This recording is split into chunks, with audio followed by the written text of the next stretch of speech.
live in 3, Go team. 2, 1, going live.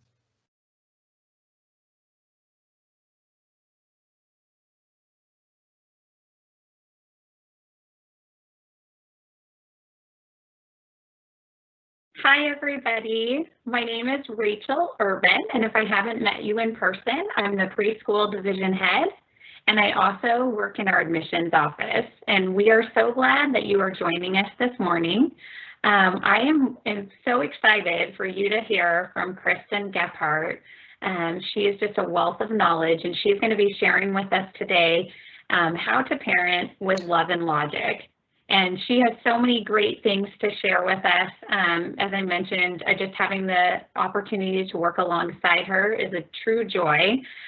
She parents with love and logic with her own kids, but she also is an extremely talented administrator as our lower school division head. And so I'm so excited for you to hear her today. And before we get started, I just wanted to point out a few things. There's a Q&A section for you to be able to type in questions that you have during this time. So if you have any questions that come up as you're listening to Kristen, please feel free to use that Q&A section to ask those questions. She loves being interactive in these sessions, and normally we get to do this in person. So today, doing it virtually, we definitely still want those questions that you have. So please feel free to ask those as we go along. And you'll see when we start where the Q&A button is for you to be able to ask those questions as well. The other thing is we'll want you to definitely look at your PowerPoint that you should have received before this event started. It may have gone in your junk mail, but there was a reminder email about this event. And in that reminder email was the PowerPoint as well as a document with love and logic materials that Kristen will reference today. So definitely look at those things, make sure that you can have the opportunity to have them in front of you so you can write down things that you have. If you don't see them in your junk email, we'll try to attach them within this presentation as well. So with that, I'm going to open us up in prayer and start us off this morning, and then I'll let you hear from Kristen Gephart. So please join me in prayer. Jesus, thank you so much for Mrs. Gephart. I thank you so much for Kristen that she was willing to present to us today and pass along just her wisdom. And I pray blessing over this time. I pray that you be with her. I pray that you be with each parent listening this morning, that they would just know you more and grow in their parenting. And we just pray all this in your precious name. Amen. Thank you, guys. And with that, I'll introduce Kristen Gephart. So Kristen, we're glad you're here speaking with us this morning. Well, it is a joy to have this opportunity to connect. And Rachel, thanks for the very kind introduction. I always say it's by God's grace that he chooses to use us. And this very topic, I think, just lends itself to receiving a lot of grace as parents, as people, as children of God. So it is a joy to be together. On the screen, you see my sweet family. So I am married to Jeff, who also works at our school. Alex is 20 and he's home from his Disney college program right now. So he's here in the house. And TJ is 17. He is a student at the Bear Creek School, and he's behind these doors too. So these are the guys that have had Jeff and I experimenting. I wanted to say, number one, if you're here already and you have preschool or elementary age kids, I know that there's been a few heroics in your home, so well done, way to go in terms of getting here. And I'm sure, I'm hoping this venue will actually allow you a little bit more freedom with your to come in and out, and it will be recorded, I believe. So I just want to acknowledge that there's been some heroics. You guys are heroes. That you are obviously here because you want to do a good job. That's the whole point of this. And so when these two boys that are in these pictures were babies, I have some very distinct memories. I remember somebody was crying in the middle of the night. I think it was Alex, because he's our firstborn. And I turned around, and on the table, it was like 2 in the morning. Jeff and I were trying to figure out what to do. And I turned around and on the dining room table, there were like 20 books, because that's how we learn. We go to books, and we seek author mentors. And so people have gone this road before us. And so I remember there being just a huge list of ideas, things to choose from, and being overwhelmed because the books actually contradicted each other, which was crazy. And because there's no right rule book for parenting. We're dealing with individuals, we're dealing with kids, we're dealing with human beings, little unique creations. And so there's not one way to do it. And so I found these tips to be helpful, just as an approach, as a philosophy, really, because this is a parenting journey and we want so badly to do it well. The other thing is that we're not meant to do this work alone, none of this work alone. And that's why, we have guides as authors that, I use a lot of books in my life, but also the people that God's placed around us. If you have parents that you could call, or even folks that are in this meeting today, perhaps you'll get a chance to connect with somebody, or somebody that invited you to this event. Connect in together, brainstorm together. We need each other. This work is super hard, and nobody, even if it looks like it, nobody has it all together as a parent. And so this is good work to be in community. And I think actually God uses it in our lives to grow us up and to grow us closer to His heart, and to rely on His power and His wisdom. It brings us to those spaces of vulnerability. So well done for being here, and feel free, yes, like Rachel said, to ask those questions, and hopefully we can get to them. And Rachel will try and pull them into some themes so that we have a chance to, get to those questions. So, what do you want for your child? We all want our kids to be loved. We want them to feel loved. We want them to be responsible. We want them to be confident. And then you probably have some of those, some goals for your kids that are unique to you, and how you're made and how you're wired, and things that you want for them. We want our boys to be able to go into the world and make beautiful impact. That's a goal for Jeff and I, for our kids. And we want them. Parenting never stops. Having Alex home as a 20-year-old, there's still parenting, but it's so different. So what kind of parent fosters those qualities? If you want to go back one, Pete. Thank you, Pete McDonough, for helping us with our screen. So what kind of parent really fosters the qualities that we want in our kids? So I think it takes a little bit of a step back to go, okay, I'm not in the moment, but what do I want long term? Well, there's 3 types of parents that I want to mention. Well, there's a 4th one that's laissez-faire, but none of you are that, because you wouldn't be here if you were sort of that laissez-faire parent. Number 1 is the helicopter, and we all fall in and out of these based on circumstances. But the helicopter parent, really, they want so badly for their child to be successful that they prepare the path for their child, not their child for the path. And so there's a bit of path clearing that we have to do so that our kids don't get injured or hurt. But sometimes we take over and we actually start living their life and trying to clear things away so that they don't experience pain or hurt or frustration or confusion. And then that can limit them. So that's the helicopter parent. Number 2 is the drill sergeant. And that's the parent that says, we fall into that sense of like, I'm bigger than you, I have more power than you, I'm going to tell you what to do and you're going to do it. And that's that.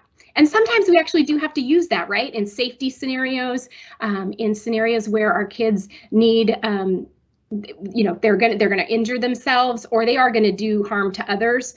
So we do have to have that. We do have that power. We are their parents, but we don't want to always be that drill sergeant. Again, we want to prepare the child for the path, not the path for the child long term. And then there's the 3rd type, and this is what we really do want to move into. We want to move into that consultant or coach as much as possible, because then they're living independently. That's helping kids feel responsible. It actually builds their confidence, and it allows them to feel loved because they know that we've got them, that we will be there if they fall. So those are the types of parents: the helicopter, the drill sergeant, the consultant. And then I did mention the laissez-faire parent, and those are those parents that just sort of let whatever happens, and we roll into that too. You're just like, well, whatever happens. But I thought those of you that are here, that's probably not your natural bent. So let's go on to the next slide. Thanks, Pete. So the love and logic techniques really just gives proactive ways to pursue parenting. It's a way to be respectful of our kids, and it actually helps us achieve the goals that we want for them long term. Throughout this presentation, I will refer to the handouts that were sent in your email invitation, and in that handout, it just gives a lot more information and some techniques. And if you go to the Parenting with Love and Logic website, it's or what is it called? It's loveandlogic.com. They have PDFs just like this that you can print off, and there's a lot of resources there too. So if you look at that at handout A, it's going to give you sort of the background of what Parenting with Love and Logic is in a much broader sense. Yeah, Pete, if you want to go into the next slide. So if we look at parenting, the struggle happens when there's misbehavior, right? And I always say, gosh, kids so want to do the right thing. Typically, they really do. They're just trying to figure out how to engage with the world and how to solve problems. And they have really immature or no skills at all. And so, in the process of learning those, there's misbehavior that happens, typically not because they're wanting to misbehave, but they're wanting something. But we can find ourselves in a misbehavior cycle with our children. And so let's just go through this. The child experiments with a behavior, and then we get frustrated because that's not the way it's supposed to go. We show our frustration or our anger, and then our kids see that. And then the issue is not about learning for them anymore. It really is about, what's my relationship with mom or dad or grandma and grandpa. And then the child starts to develop a disrespect for us because there's not a safety there. And so when we show our anger or our frustration, we perpetuate this cycle. And then there's a disrespect that comes along with that. And then because of that, they start to develop in their own sense of self, like, maybe I'm too much. Like, gosh, I make my mom that angry. Whew, wow, I must not be a very great kid. And so they start to develop a self-concept that's negative, and that's not what we're intending. And this is where I again, just want to say, by God's grace, He uses our kids to grow us. And I definitely feel like I'm still on this path of like, okay, Lord, help me, because it's true. I still am working on self-regulation and self-control, as an adult. So when we notice this pattern happening of just misbehavior, I think it is good to step back and go, gosh, what are they angry at? What are they misbehaving about? And so oftentimes we can stop it if we recognize that this is happening.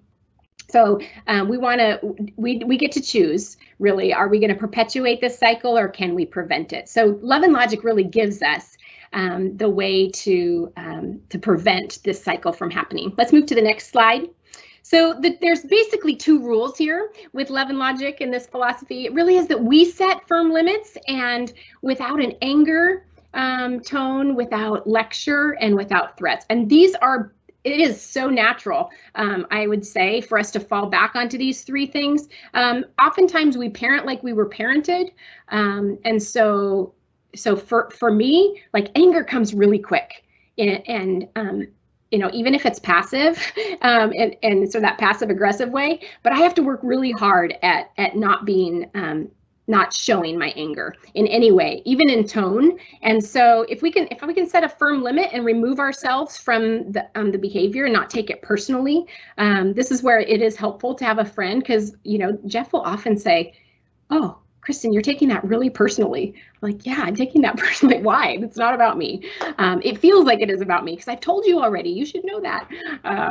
So anyway, first one, we set firm limits without anger, lecture, threats. And then when our kids cause a problem, we give it back to them. Gosh, how do you want to handle that? So that's just the basic two rules that go on. So let's move to the next one. So really, there's a playbook. There's a few strategies that we're going to talk about, and each one of these is gold, really. So strategy number one, when there's misbehavior, is empathy. because what we want to communicate is that we want to communicate, I'm on your side. Like, I am for you. I'm the good guy here.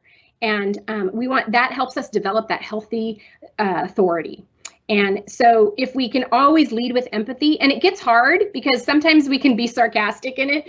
Sometimes when kids are little, they don't pick up on sarcasm so much. So it's okay as you practice, but really trying to lead with empathy. And we'll talk about some specific examples. So strategy number 2 is the uh-oh song. And this really works until kids are, until they're about in preschool, only because you have to come up with some different phrases. So be like, uh-oh, looks like you're about to hurt yourself. Or uh-oh, looks like you got hurt, bummer. Bummer's the one that stuck with me. And now, I have 17 and 20-year-old. So, and they go, oh, is that a bummer, Mom?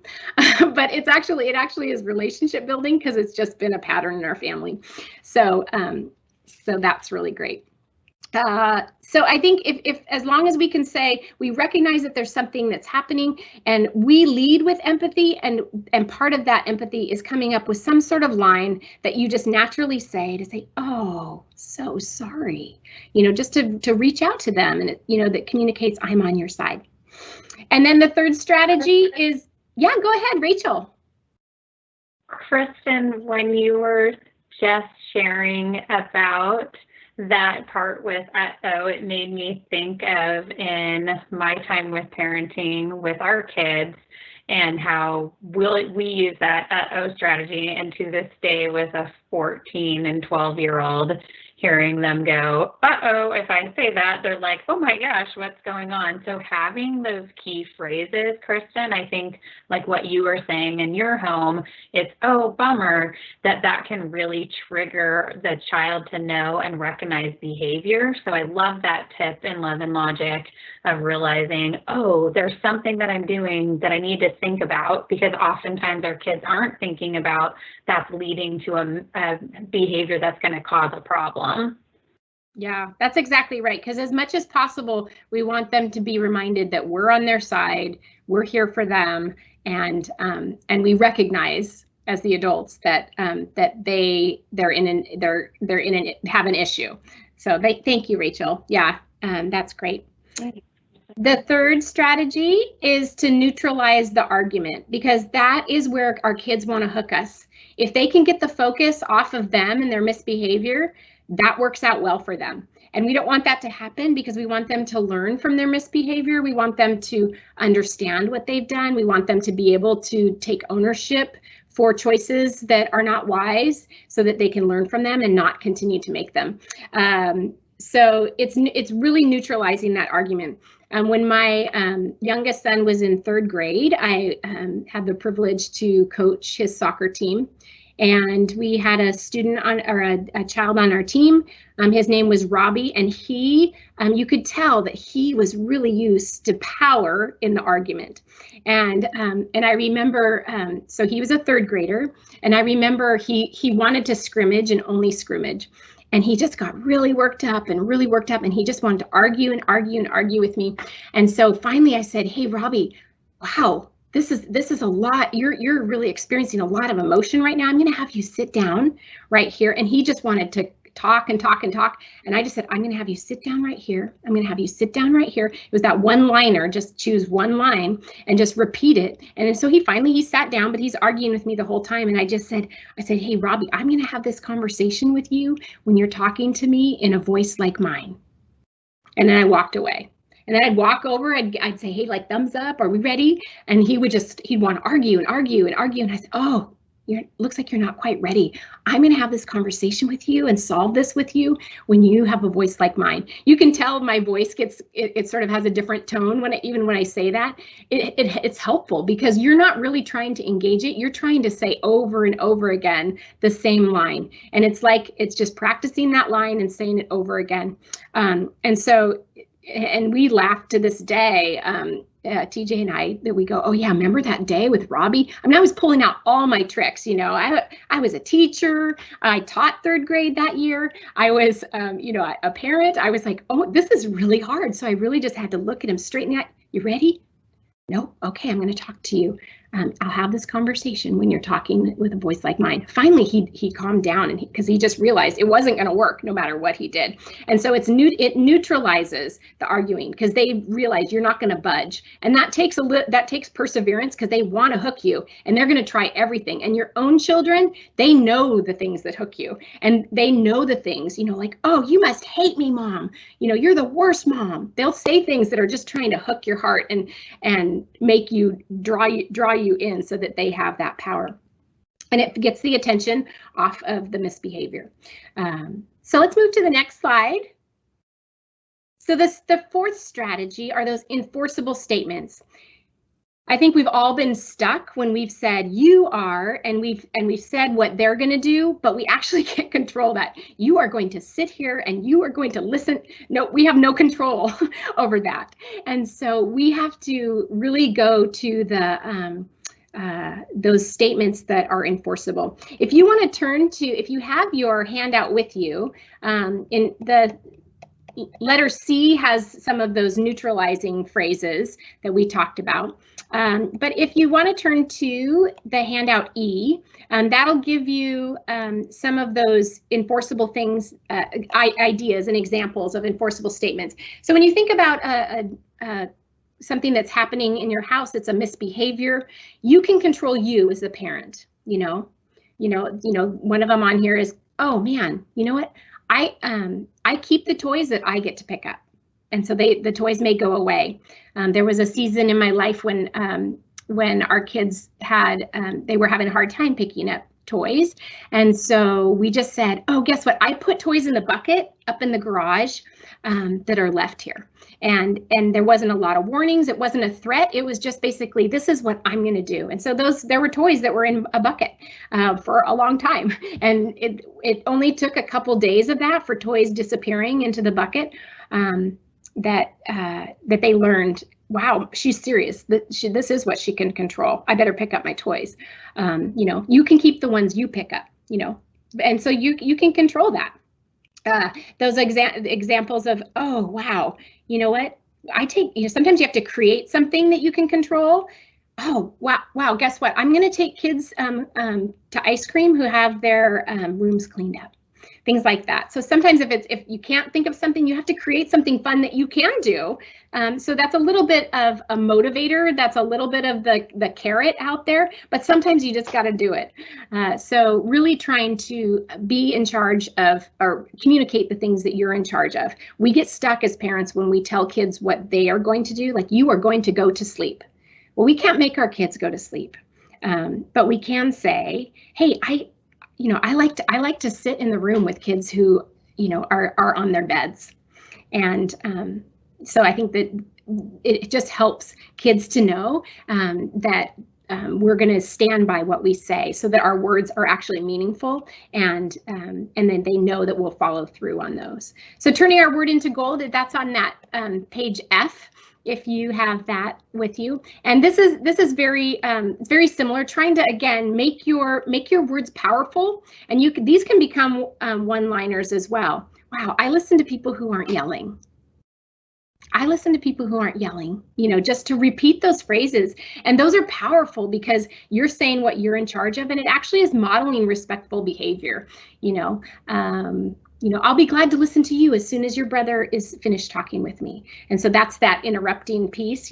It's not saying don't interrupt, or don't do this, but it's saying, hey, I'm gonna focus in on this person right now, and then I'll speak with you. Just so it's explaining to them what you're doing. So if you go to, Rachel. I was thinking when you're saying that, Kristen, with the turning your words into gold too, how phrases like, I'll be happy to do that, or I'll be glad to do that when you're doing this, that those are all those phrases that are turning your words into gold. I'd be happy to do that, because sometimes you might get in those power struggles with your kids of, you just don't want me to do that, or as they get older and can get better at arguing, right? So using those strategies to put it back again, as we were talking about, having them take that ownership of saying, I'd be happy to do this. I'd be glad to do this. I'd love to drive you to this. I listen to people when. Those kinds of phrases can all just be those turning those things into gold. Yeah, that's right. And I think it's the, feel free. Those are the phrases they use a lot. I'm happy to, I would love to, I'll be glad to, because then it's that positive, and then also feel free. Like this is, we know this is a choice, but feel feel free to continue, to stay with us. If you can use kind words, feel free. So I think there is a power in those little phrases. So those are if you can get those little hooks, then you can think through the scenarios. And I have to say, for myself, oftentimes it's that repetitive misbehavior that takes me some time to go, what is going on exactly here, and how am I going to approach it next time? And then once I have an idea for it, then I can implement it consistently. But it's there's so many things that happen in the moment. It gets really tough. But those are the times to call up a friend and say, hey, this is happening continually. Do you have any words that you use? So it is really good to talk about it outside the event, because sometimes we're flooded. If we're trying to get dinner on the table and we've got 3 scenarios going on with different children, and that can be really tough. So it's in the reflection sometimes afterwards that we can get our great ideas. And then go ahead. And another thing with that, Kristen, it just reminds me too, because it's not trying to be manipulative with the kids. And I love how you said that earlier, because the heart of this isn't you're trying to be manipulative, or even how you say it isn't trying to be manipulative. You're just trying to engage cooperation, and again, hand it back to the child, so they have that control and have that authority. We talk a lot about personality and temperament at the school, because some kids who are more stronger personalities, they want that control, they want that leadership, and we want to give that to them too, but we also want to guide them and helping them get to those positive choices, to get to make those decisions on their own, of owning their own behavior, being responsible for their own actions. So just to piggyback again what Kristen was saying earlier at the very beginning of this talk, I think that's super important, of leading with that empathy again, but again, turning our words of how we would say something into gold to help engage that cooperation. Yeah, that's great, Rachel. And I think that oftentimes what our kids are trying to do is they're trying to gain control. They are trying to lead, and it is very true. We want them to be able to be in control, but of themselves, and we want them to be able to lead. But you can't lead until you have self-leadership, and so helping them recognize that they have choices. They have so many choices, and every choice has a consequence. And the difference between, we'll talk about choices here in a minute. There is a pretty strong difference between a choice and a punishment. And so trying to help our kids recognize, a consequence and a punishment, trying to help our kids recognize that there are natural consequences that happen with every choice. And there are positive consequences, and then there are negative consequences. And so the punishment comes when it's so outside the norm, or it's so outside what would happen typically. And sometimes we have to do that. But if we can have the consequences that they experience match their choices, it's really, really helpful, because then that shows them, actually, every time I do this, this happens. Every time I do X, this happens. And so they start to develop a repertoire of like, wow, when I send a letter to somebody, my heart feels so full. And oh, wow, when I'm kind to somebody, they're kind back. We say a lot in lower school, if you want a friend, be a friend. It's that idea, if we can think about we over me, that's a natural way that there are that we build friendships. And so it's helping kids understand that they have choices. They actually have a ton of power, a ton of leadership opportunity. And so how are they going to employ that? How are they going to use that? If we can help them understand that there is consistently positive consequences for positive choices and negative consequences that naturally happen when there are negative or choices that are unwise. So that's that long-term goal. So speaking of choices, I would say that those toddler and preschool years, oh my goodness, pour on the choices, because all they're trying to do is they're trying to differentiate right now between themselves and their parent.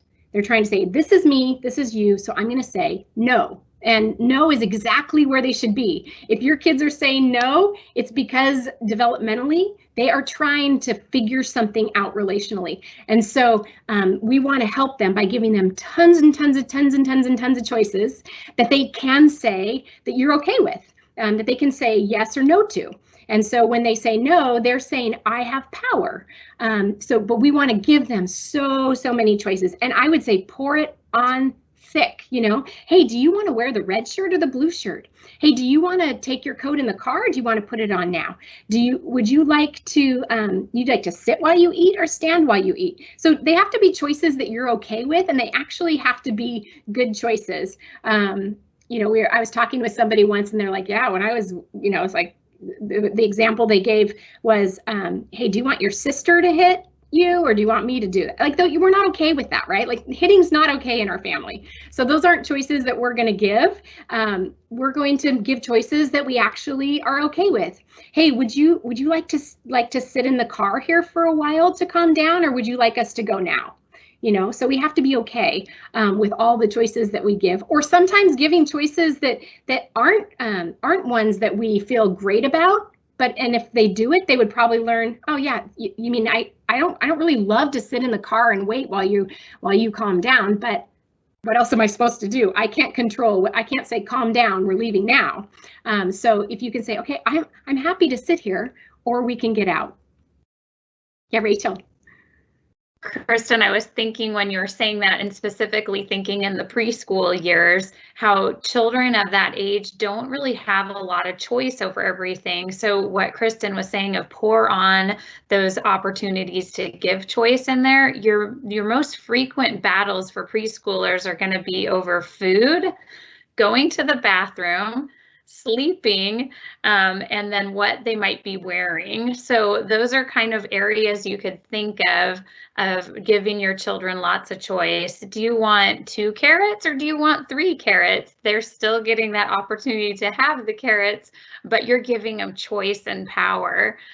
So I love, again, what Kristen was saying of pour on that opportunity super thick during that those times in their life.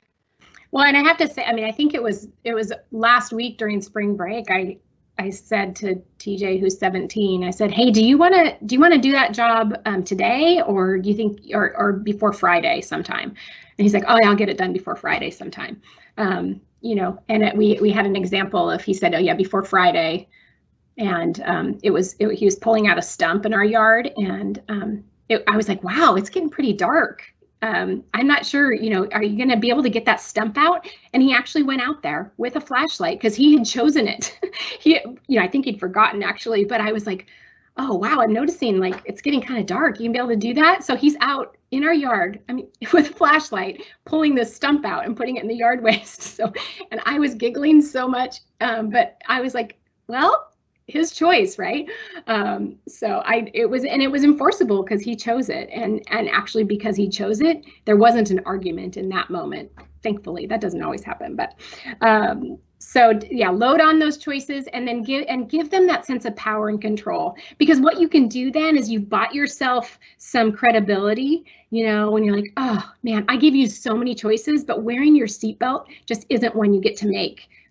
Other people have told us we have to wear our seatbelt. I know I feel safe when I wear my seatbelt too. And modeling wise choices, talking about how it feels to be independent, how it feels to be responsible in your own life.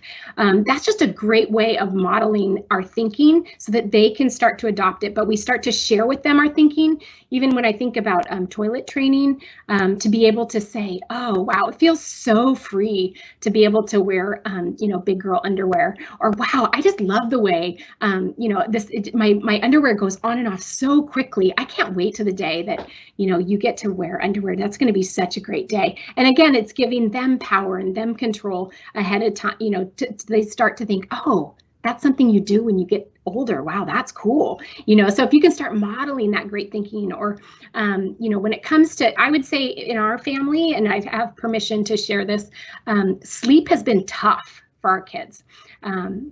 And from the time that they were little, they don't want to go to bed and they don't want to get up. And I'm probably a little bit like that myself, so to be honest. And so I think when we've had some issues with waking up on time, and as they've gotten older, before they were driving, this will go into our next one, strategy a little bit, but when they got older and they weren't getting up on time for us to drive them to school, I called our parents and just said, hey, they may be calling you and for a ride to school. And when they do that, just don't talk to them about it. You don't have to give them a lecture. You don't have to, just go, oh, I'd be happy to. And then we'll make sure that, you get payment. And my parents are like, oh, you guys don't know, they don't need to pay. And I'm like, oh no, you need to help us out here, So there, it happened that when we left, and so there was texting that was happening, like, oh, I can't believe you left. I'm like, okay, we'll figure out a way to get to school. They called grandparents, and grandparents drove them to school, and then they did some yard work for them, and that really is helping the long term. I think sometimes it's having some creative solutions to things that are perpetual problems, because there are, just personality wise, like some of the things that I was working on as a little girl, I still work on, right? I have a lot more tools now, but some of the things that our kids struggle with, they will struggle with, just as part of their DNA. Let's go to the next slide. And that's the consequences piece, and delayed consequences. And so that's, when TJ had to call Grandma and Grandpa to get a ride, that's a consequence. I left. He was stuck. Oh no, I'm so sorry, you're going to be late. Ugh, that's not gonna feel very good. I'm so sorry. Figure out what you're going to do. Let me know. And sometimes they have to figure out what it is that they're going to do if they're stuck. Like, oh gosh, I'm handing it back to them. Oh, you forgot that at school? I'm so sorry you forgot your lunchbox. Wow, tell me what you're going to do. Oh, you're going to buy lunch? Okay, all right. You're going to buy lunch at school? That's great. Okay, let me know how you want to earn that money. And you're basically saying, I'm on your team, I'm for you, but I'm not going to do it for you. It's their issue, it's their problem. And then delayed consequences. When we are upset, which, in the moment, if they hook us for some reason, I think it's really healthy to just say, oh my goodness, I am so sorry. This is definitely one of those times where I'm kind of feeling a little bit frustrated, and we'll talk about consequences. Try not to worry about it, but we'll talk about it later, because I don't want to make a mistake, and I want to be helpful to you. And so again, it's saying, I need a timeout. And I think it's okay for our kids to know that we need a timeout, because what we're demonstrating to them is actually we need to, as adults, we need to self-regulate sometimes too. So to be able to say, gosh, I want to talk to you about this, but right now I'm feeling a little frustrated. Kristen, sorry, we have a question that came in our Q&A, and I thought it was good even with consequences. But Amanda had asked, do you have any suggestions on how to handle when one child pits themselves against another sibling? That's not fair. You didn't do that with Susie. Why can't I do that? And I think that's a great question, especially now when we're having COVID-19 things and you have more family time and more sibling rivalry and issues with kids getting along with each other. So Kristen, would you say you have any suggestions when you're trying to enforce consequences with a child, but then goes back to, but that's not fair, you didn't do that with the other sibling? What would you say with that? Yeah, we have a one-liner that we use, and we've been using it since the kids were little, like, equal is not always fair. Equal is not always fair. That idea, and I say that to this day, you know, and sometimes we're just honest too. We say, yeah, Alex, like, we had to experiment on you. If I had to do it again, you know, or I'm so sorry. Yeah, I wish I would have done that with you too. Or we'll say, yeah, you know how his personality is. He needed something different. And so we often will just be honest and say, equal is not always fair. Because I think that idea of fairness, meaning the same, for kids, like you need to treat every situation the same, is actually not, I mean, theologically, we don't even think that, right? We know that God designed us uniquely, and that each child is special and has a different way of being in the world. And so we have to parent differently. And I think that is actually the challenge with parenting, is that we think we figure it out with our first, and then if we have a second, it's like, oh wait, I have to do it totally different. Why didn't this one-liner work with you? It worked with you. Or why didn't that consequence work? And they just have different experiences. And I was thinking, I love that, Kristen. I love the equal is not always fair. And then I also think too, it makes me go back to earlier what you talked about, Kristen, in the slide of leading with empathy. Oh, I know it can seem that way. I know it can feel that way, but having that be present of saying that, acknowledging, hey, I know you might feel that way. I know it seems like that, but this behavior means you have this consequence, so that again, you're giving it back to them. It's acknowledging, saying, I know it can feel that way, acknowledging their feelings, but then still enforcing the consequence. So that was just an add-on to what you were saying, Kristen, too. Mm-hmm. Mm-hmm. And again, it's trying so hard not to be triggered, because when kids come at us with our deficiencies as parents, or what they perceive to be our deficiencies, I think it's okay to, again, neutralize the argument, because what they're trying to do is they're trying to take the focus of energy off of themselves and put it on you. And so when they say things like, oh, well, you didn't do that with her, or you didn't do that with him, again, if that hooks us, because we do go, oh yeah, is that okay? I did that differently. If they can hook us, they've won. And so again, to neutralize it, to just say, yeah, I think you're right. I did handle that differently, or I did handle that differently, and just be, it neutralizes it right there. But this is what I'm supposed to do right now. This is we know that this is the consequence that is going to be helpful right now. And so again, it's saying, I'm on your side. And even I love the way we'll have commentary from one child on how we're doing with the other child. I mean, even to this day, we just had a conversation the other day where one of our boys just said, wow, that was interesting. So they recognize when it's happening, and they can actually align with you, or they can align with their sibling, which is not a bad thing either, because they're trying to help each other figure it out. I remember I have a friend, Amy, and when Alex was young, she had older boys, and Alex went to stay with them for a weekend. And I remember that I came back and Amy's like, yeah, it was so hilarious, because some of the things that Alex struggles with, her boys didn't, and some of the things her boys struggle with, Alex didn't. And she was saying that her boys at one point just said, oh, Alex, I can't believe you're going to make that choice, because they knew that in their house that just wasn't going to fly. And so it's that idea that they can align with each other, and they start to go, oh yeah, why would you do that? Why would you choose that? That's going to get you that. And these are my friend Amy, her husband he's a professor at Wazoo in human development, and they've been a great resource to, I remember they have like an open candy drawer at their house. And so we've shared this with quite a few people. Again, it's the consequences. So the idea was that, you know, right where you put your plastic things, they have their open candy drawer. And we actually did this with our boys too. But the open candy drawer just meant you could go in there anytime you wanted. And our kids don't really care for candy because it was like, oh, how'd that make your tummy feel? Ooh, yeah. So eventually they were just like, oh yeah, if you eat candy like that, it doesn't really satisfy what you're looking for. And so those things that are forbidden, you know, we have to be okay with it, obviously. But those things that feel forbidden for them, they want to venture in there and try it. So if there's a lot of control in an area, kids are going to try and gain that control somehow. And so sometimes we have to say no, obviously. But if, you know, candy when our kids were little, yeah, we don't think it's healthy. We know that it's kind of a poison in their body, but our kids actually don't eat it now long term.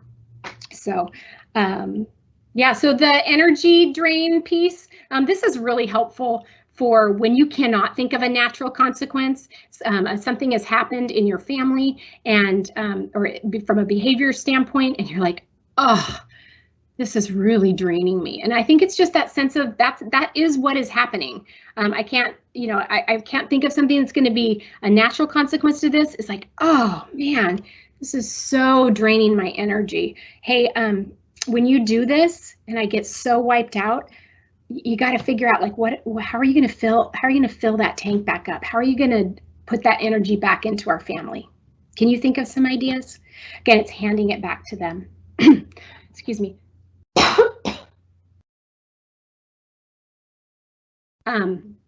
My sister has 4 kids, and one of the things that she would keep for her toddlers is just a sock around, and she'd be like, gosh, can you think of any ideas for how you're going to put that energy back in? If not, you can use the sock. And the sock was, you know, her toddlers would dust the baseboards. She's like, oh my goodness, that is so filling me up, you know. So she would be, again, it's on their team, and so she actually, one of her daughters actually likes to clean baseboards now, but it was just like, oh yeah, dusting those baseboards, oh, that really fills me up. And so it's just giving them jobs that they can do that will fill them up. Yeah, Rachel, did you have one? I just loved what you said, Kristen, of just the filling that up and what can then now restore that. And so that just made me giggle thinking of the sock, or you could think of other things like just a regular dusting using Swiffer cloth. That could be something that restoratives, or emptying the trashes is a great one for those young kids. But I love what you said, Kristen, right there with the energy drain. That was a great story. And I think it's that idea that they're doing something that we would naturally do that is energy output. You know, in our family, we've worked at kind of saying, hey, work is not a result of the fall. Like, work is not a bad thing.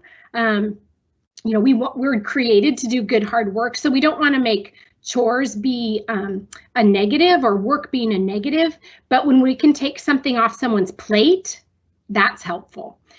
So I think it's all in how you lay it out, because we do want to say, hey, would you like to empty the silverware part of the dishwasher or the plastic cups? You know, we want to give them those choices that actually encourage them to participate in the work-life balance of a family, as not a negative always.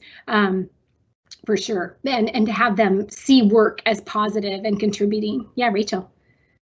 Well, and it made me also think of how, again, it doesn't have to do with just a chore. So I think that is such a great point, Kristen, of it can be the energy drain part of it is, oh, those negative words, they really hurt me. Can you think of 3 positive words that can help fill that?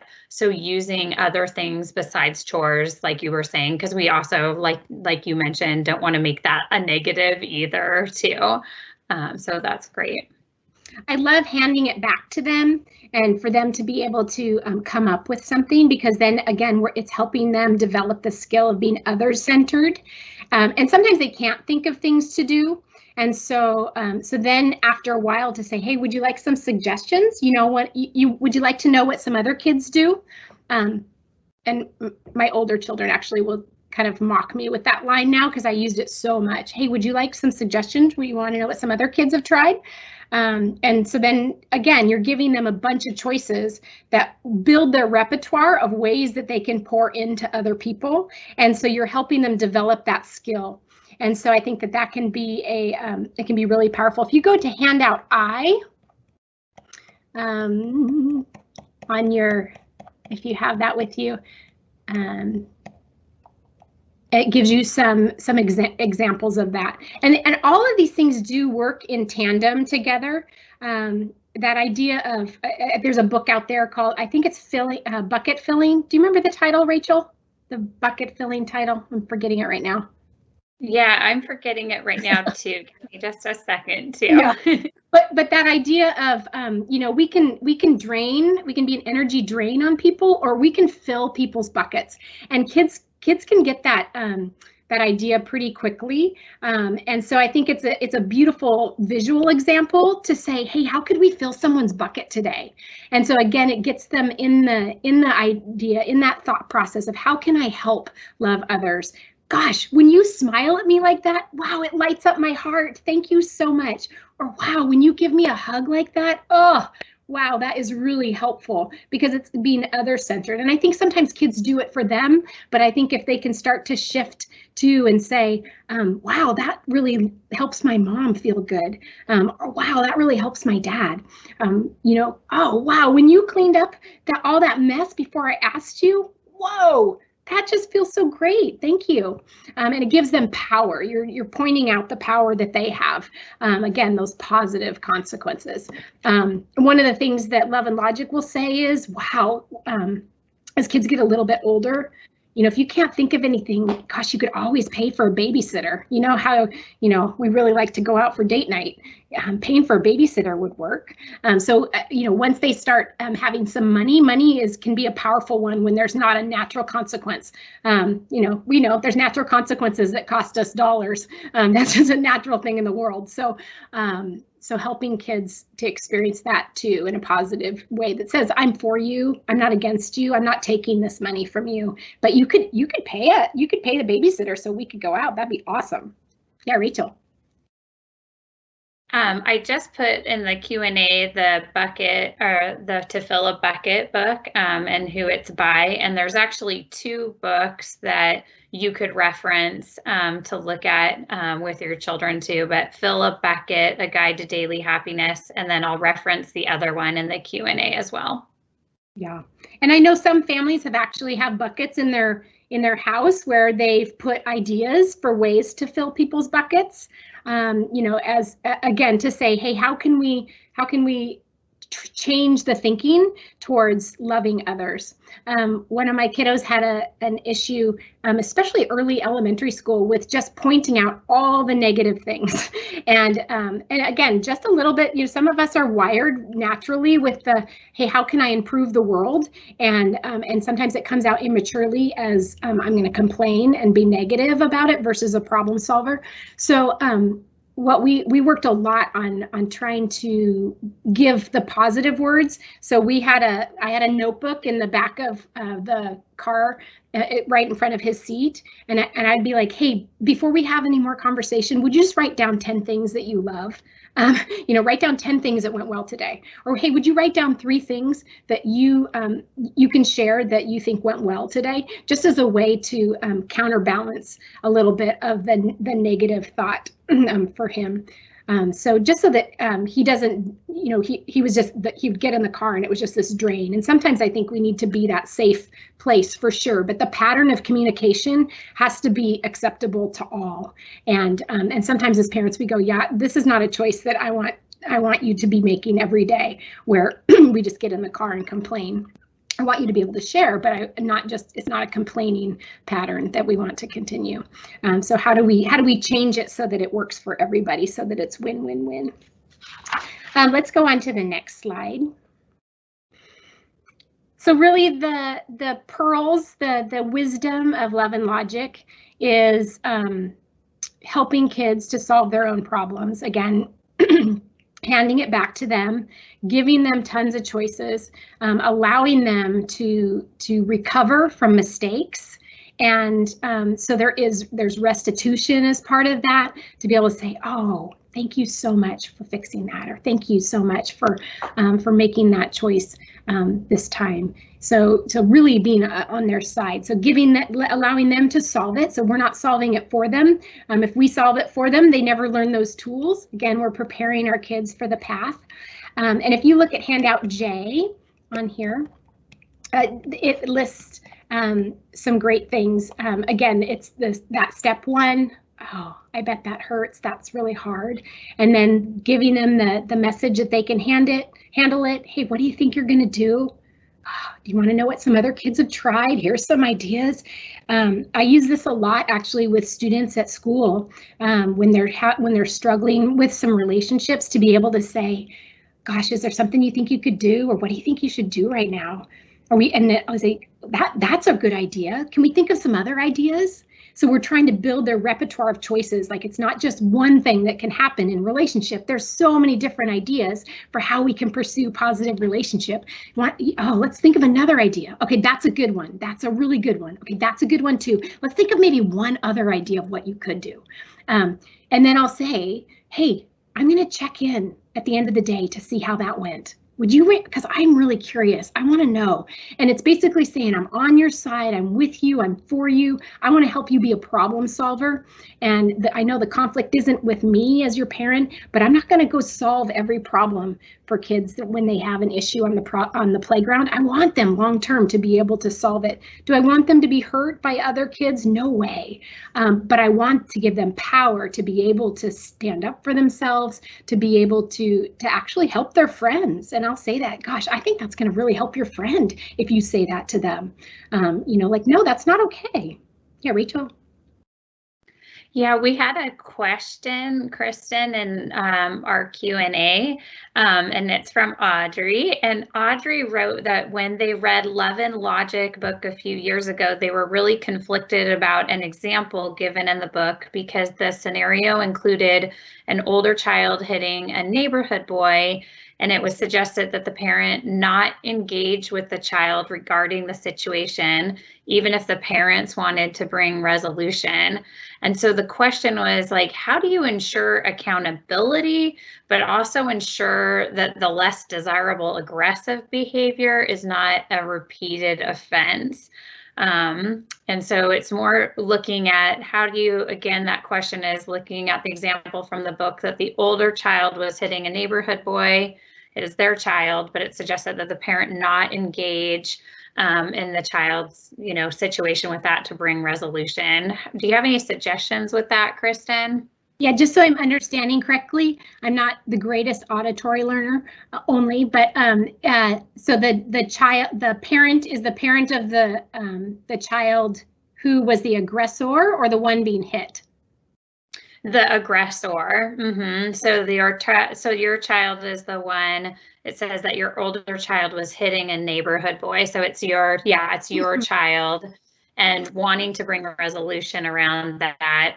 But it was suggested, she said, in the book, and it's hard to know without that specific part reference of the book, but still, like, looking at that of, like, how do you bring resolution in that?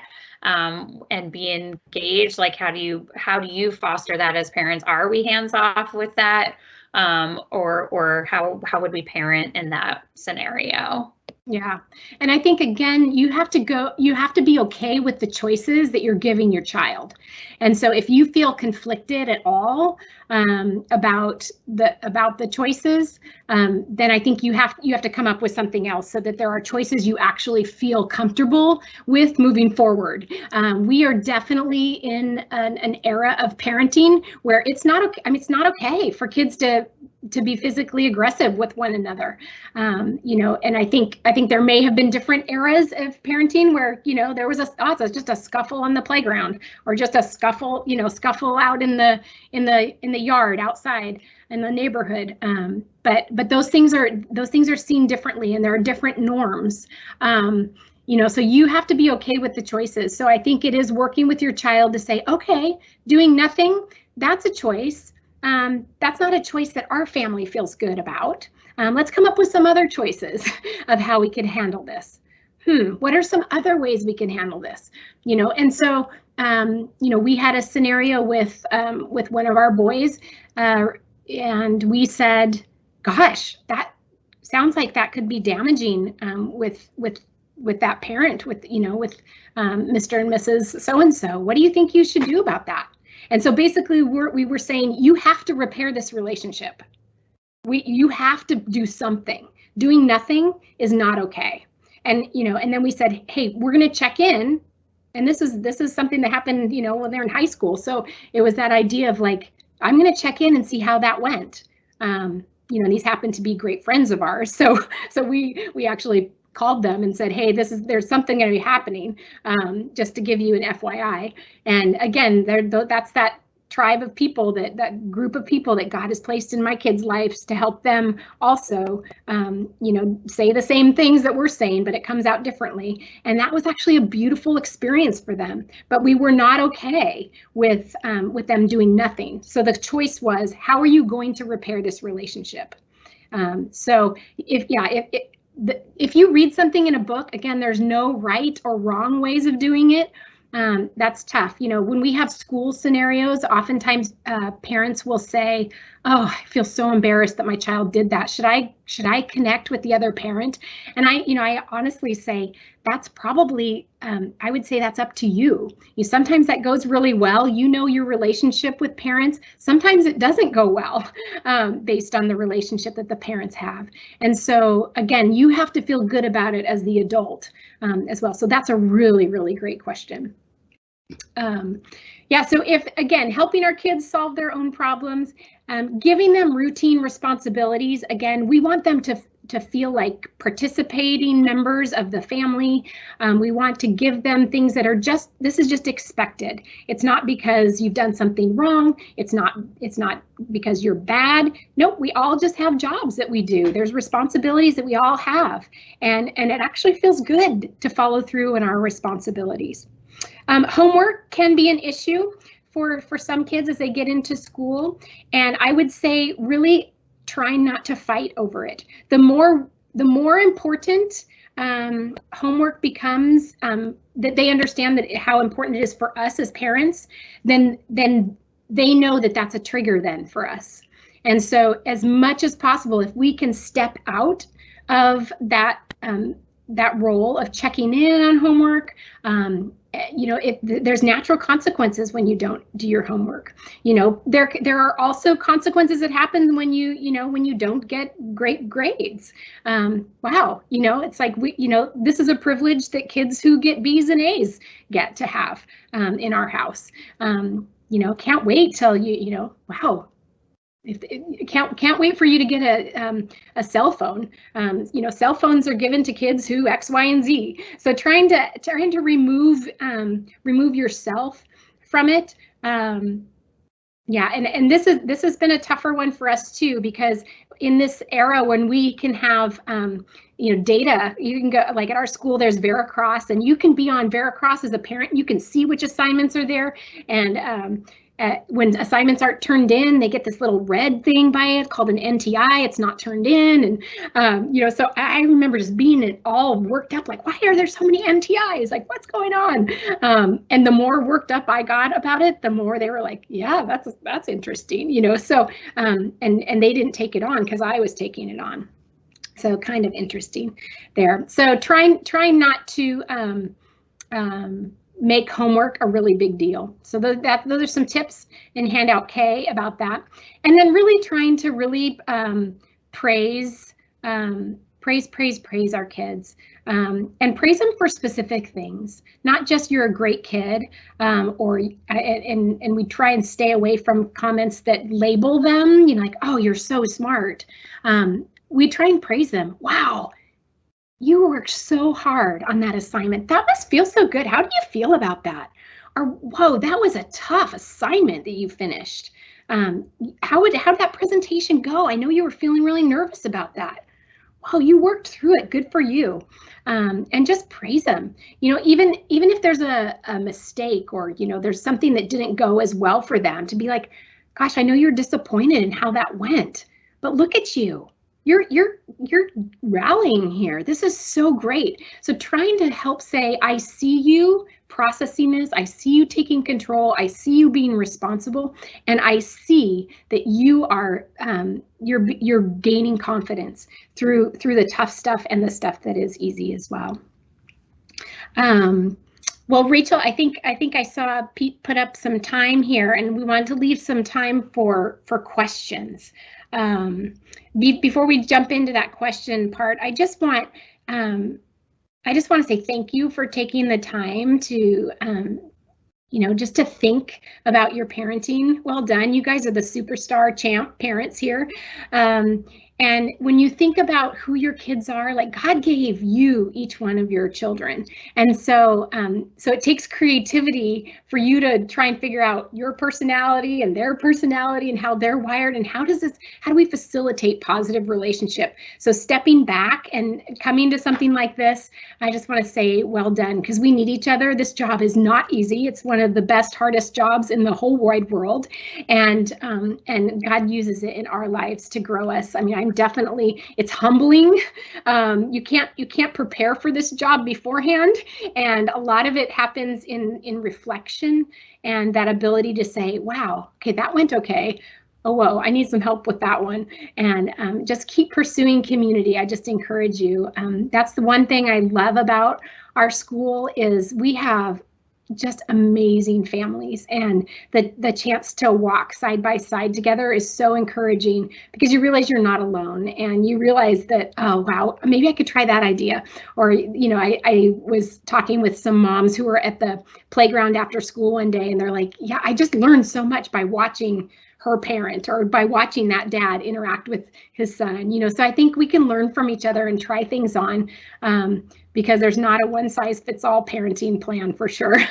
So just a huge thank you, and would love it if you guys have questions. I don't know if this venue can be a little bit challenging, because I think we're like a minute behind too. So Rachel, do you know if we have any questions at the moment?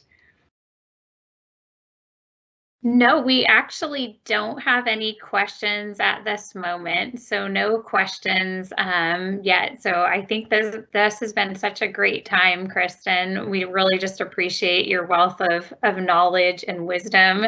And as we were going along, it was super helpful having you share just all the things from your own life, and then also just again as a mom, but also as an administrator too, and seeing things within the school setting. So super helpful. Yeah, and Pete, if you want to go to that last slide, these are it just has some questions. They're discussion questions, some things that you can think about. Oh yeah, I was hoping it was still in there. So I think just thinking about your own parenting, and you know, giving some things a try. Sometimes it's overwhelming when you come to one of these things to go, oh my goodness, that sounds really different, or, you know, but just try one thing today. You know, if you just took on one thing a week, like, okay, I'm going to try and neutralize arguing, that can be really helpful.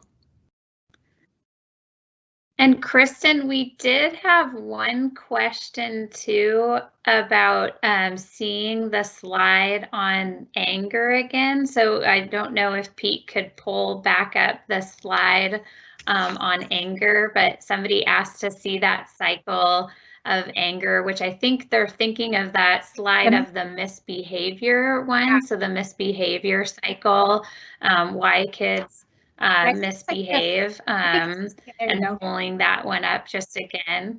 Mm-hmm. And this is tough, because whenever we get elevated, again, where does their attention go? Our kids' attention goes straight to us, and it starts them thinking, wow, I must be a really bad kid that makes my mom that angry, or wow, I can't believe, you know, it makes them feel insecure because we're not able to self-regulate. And I think, again, being honest with our kids to say, oh, I'm working on it. That I have come around to my kids. I probably like once a week, like, I'm so sorry. I'm so sorry. I just so you know, I'm working on that because that wasn't okay. To be able to be honest and be able to express that there's forgiveness. Because we're definitely not perfect, and for us to pretend that we are, they know we're not.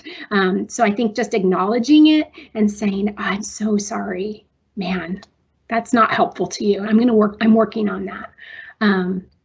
So I think that's helpful for them to know that. But yeah, this cycle is really interesting.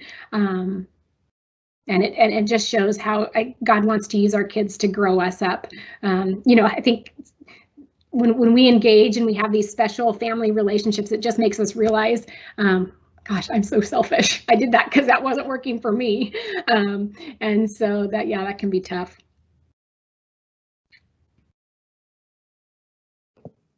And Kristen, just a couple final things too. We're getting lots of feedback from people just saying how grateful they are for all of your wisdom today and just how helpful this has been. And, there's a variety of people that have joined us today, both, people that have preschoolers, people who have teenagers, and just how grateful they are for hearing this. One comment even said, we're so grateful as a mom and having a teen and as a wife too.